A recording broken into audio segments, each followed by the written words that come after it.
નમસ્કાર મિત્રો, દેશ દુનિયા અને ગુજરાતના સૌથી મોટા સમાચાર જાણવા માટે વિડીયોને એક લાઇક કરી ખેડૂ પોકેટ ન્યૂઝ ચેનલને સબસ્ક્રાઇબ કરી આપજો। વૈશ્વિક આબોહવા પરિવર્તન અને પ્રશાંત મહાસાગરમાં સર્જાતી ભૌગોલિક ગતિવિધિઓને કારણે અલ નીનોનો ખતરો ફરી એકવાર વિશ્વ અને ભારત પર મંડરાઈ રહ્યો છે। ગ્લોબલ વોર્મિંગ અને આબોહવા પરિવર્તનના કારણે વિશ્વભરની ઋતુઓ પહેલેથી જ અનિયમિત બની ગઈ છે, ત્યારે હવે વધુ એક વૈશ્વિક કુદરતી આપત્તિ માનવજાતને મુશ્કેલીમાં મૂકવા માટે તૈયાર થઈ રહી છે। મધ્ય અને પૂર્વ પેસિફિક દરિયાની સપાટીની તાપમાનમાં સમયાંતરે થતો અસામાન્ય વધારો જે વિજ્ઞાનની ભાષામાં અલ નીનો તરીકે ઓળખાય છે। ગુજરાતમાં હવામાનમાં ફરી એકવાર અચાનક મોટો પલટો જોવા મળી રહ્યો છે। હવામાન વિભાગે તાત્કાલિક નવી આગાહી જારી કરીને રાજ્યના અનેક વિસ્તારોમાં આગામી 3 કલાક માટે વરસાદ અને તોફાની પવનનું એલર્ટ આપ્યું છે।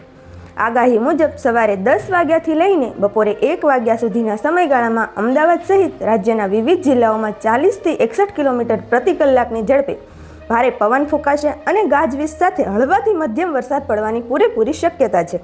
યુનાઇટેડ સ્ટેટ્સ અને ઈરાન વચ્ચે શાંતિ કરાર કરાવવાના પ્રયાસો વચ્ચે બંને પક્ષો વચ્ચે ફરી એકવાર તણાવ વધ્યો છે।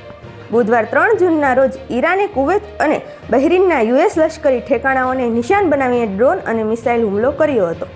બદલો લેવા માટે યુએસ સૈન્યએ ઈરાનના કેશમ ટાપુ અને અન્ય ઠેકાણાઓ પર હુમલો કર્યો। એક નિવેદન જારી કરીને યુએસ સેન્ટ્રલ કમાન્ડે નોંધ્યું કે તેહરાનને તેના પડોશી દેશો સામે ડ્રોન અને મિસાઇલ હુમલો કર્યો હતો, જે બધા નિષ્ફળ ગયા।